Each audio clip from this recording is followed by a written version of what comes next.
Ms. Randall, if this new DOL rule increases hours that children can work or exposes them to more dangerous jobs, what exactly is the Trump administration doubling down on?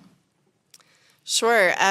Yes, we haven't seen this rule in full yet, but it is by title about hazardous occupations for children to work in. Guys, you are not gonna believe what just went down in the Education Committee hearing. Ilhan Omar struts in thinking she's about to run the show, hunting for those viral TikTok moments, ready to pin everything on her political enemies. But then you've got the witness, Miss Randall. While Omar is busy playing politics and setting up her gotcha questions, this woman drops some terrifying, ice-cold truth bombs about what a worker's life is actually worth in this country. It's the classic showdown, a politician chasing sound bites versus an expert chasing real solutions. You're gonna want to hear the numbers Miss Randall exposes. They are shocking, and they should make your blood boil. Let's roll the tape.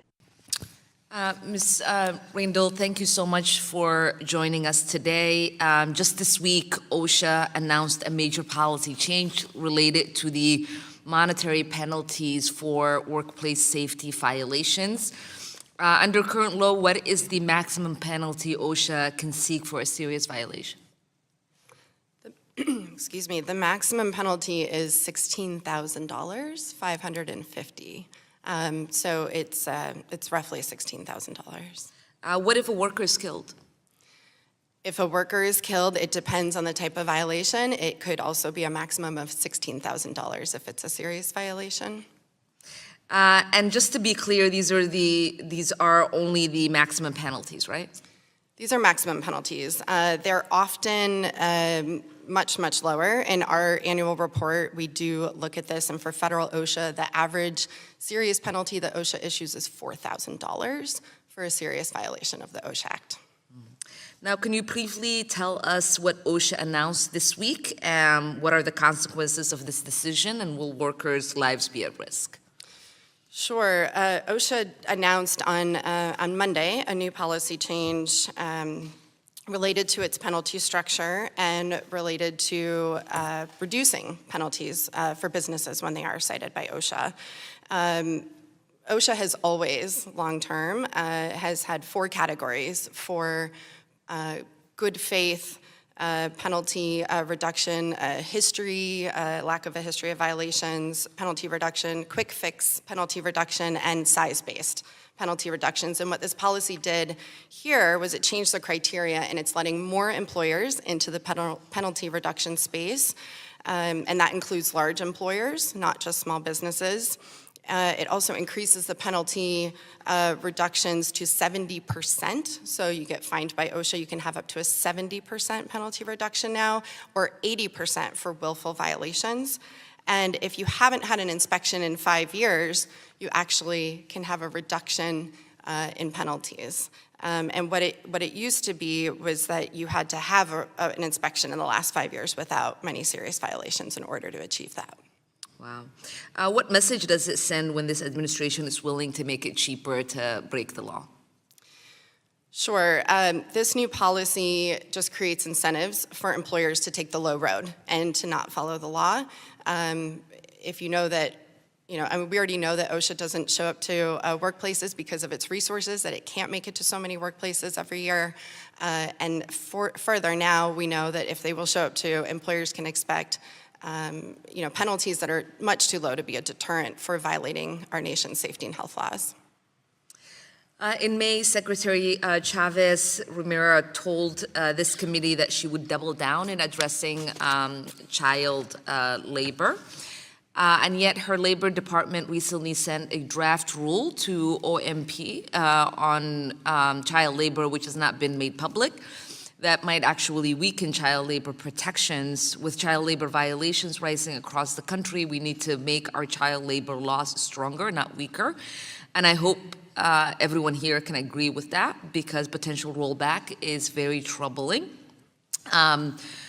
Ms. Randall, if this new DOL rule increases hours that children can work or exposes them to more dangerous jobs, what exactly is the Trump administration doubling down on? Sure. Yes, we haven't seen this rule in full yet, but it is by title about hazardous occupations for children to work in. So we actually have seen these things before in the first Trump administration, where they have attempted to lower the age that children can work in dangerous occupations and having them work at different hours for longer time periods. And right now, for decades, our nation has prevented children from working in certain hazardous occupations. We've had many violations of this over the years, and child labor violations are a very clear indicator of other health and safety violations that are going on in workplaces. Okay, let's be real for a second. First off, huge respect to Miss Randall. Did you see how composed she stayed? No theatrics, no screaming, just cold, hard, unflinching facts. When she said a worker's life, if they're killed on the job, is effectively penalized at just $16,000 max, and usually only $4,000 in reality. That's gut-wrenching. That's disgusting. That's an insult to every single American who goes to work and expects to come home alive. She's the hero in that room. She's the one actually fighting for the American worker. But then you've got Ilhan Omar. Look, I can't stand the hypocrisy. Omar sits there acting stunned, acting like she's the champion of the people. But watch her body language. Watch how she phrases those questions. She isn't asking Miss Randall for real information. She's feeding her lines. It's leading the witness 101. She's treating Miss Randall like a prop in her own political play. Omar keeps trying to steer everything toward attacking the administration,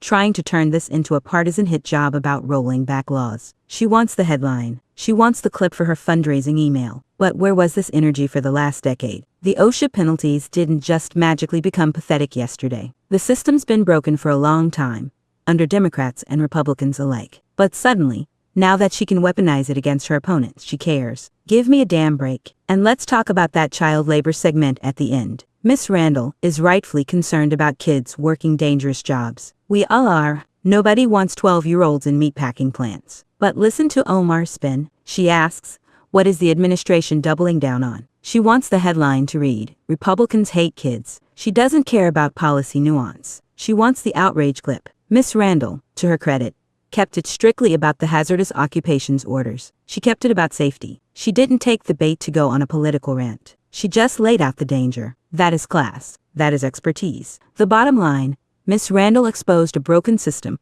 where big corporations get a 70% to 80% discount on fines, while workers are dying. That is the story here. Ilhan Omar is just the background noise trying to make it about herself. We need more people like Miss Randall fighting for safety, and fewer politicians like Omar using tragedies to score cheap points. Let me know in the comments. Did Omar actually care? Or was she just performing for the cameras? And does that $4,000 fine for a death make your blood boil like it did mine? Don't forget to smash that like button and subscribe. We're not done exposing this crap. See you in the next one. Stay pissed off and stay informed.